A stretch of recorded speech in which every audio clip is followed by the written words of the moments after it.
Bonjour, me revoici. Donc aujourd'hui, petite leçon que vous avez déjà vue plus ou moins, mais sur le futur, c'est-à-dire un temps qui n'est pas encore passé. On utilise pour ça des petits mots pour aider comme demain, la semaine prochaine, dans un mois, tout à l'heure. Il faut faire attention avec le petit mot tout à l'heure parce que tout à l'heure, on peut aussi l'utiliser pour le passé.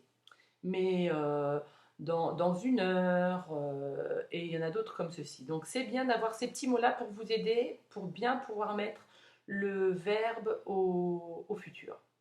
Donc je vous ai mis la leçon derrière sur mon beau TBI, hein. Je préfère le TBI de la classe parce que celui-ci, il n'est pas terrible.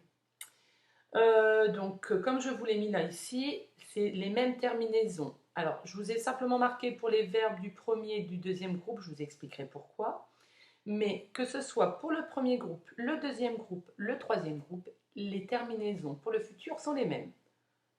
AI pour je, AS, toujours un S avec monsieur tu, hein, pour tu, A pour il, elle, on, nous, ça ne change pas, ONS, vous, EZ, il, elle avec un S, cette fois-ci c'est pas E-N-T mais c'est O-N-T.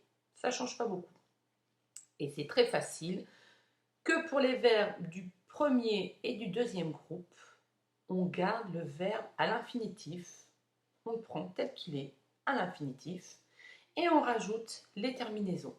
Si vous regardez sur le tableau ici, mon super TBI, je vous ai marqué le verbe chanter au futur avec je, ça fait je chanterai AI.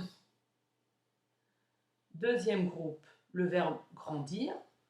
Tu grandiras. On a pris le verbe grandir. Tout ce que je vous ai souligné ici, c'est les verbes à l'infinitif. Et on a rajouté la terminaison. Il copiera. Attention, vous avez vu, pour copier, il y a bien le E ici, entre le I et le R. Il faut le laisser tel qu'on le voit à l'infinitif. Par contre, il faut faire attention, c'est qu'au futur, on ne l'entend pas. On ne dit pas il copiera, mais on dit il copiera. Mais le E, il faut qu'il y soit.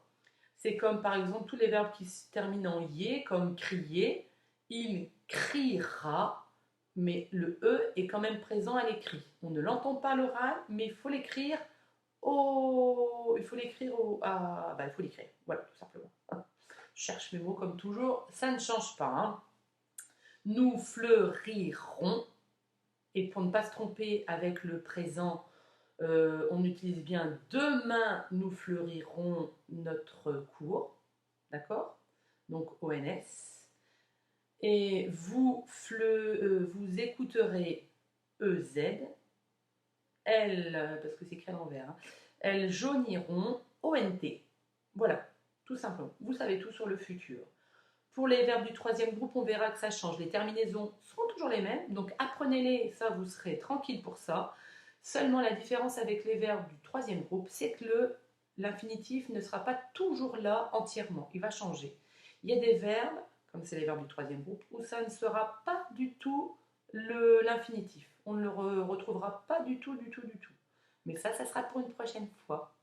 Donc là, ce que je vous demande de faire, c'est que vous allez prendre votre ardoise, vous allez choisir un verbe du premier groupe, un verbe du deuxième groupe, attention, pas ceux qui sont là, d'autres.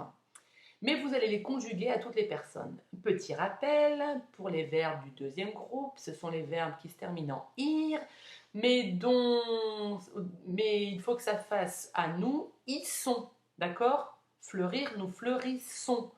Grandir, nous grandissons. Souffrir, par exemple, non, on ne dit pas nous souffrissons, on dit nous souffrons. Donc, ce n'est pas un verbe du deuxième groupe, mais du troisième. Donc, faites bien attention à ça, essayez de le faire et validez avec papa ou maman ou la personne qui est avec vous. Voilà. À bientôt. Moi, je vous dis à demain pour la dictée de la semaine 25. À bientôt.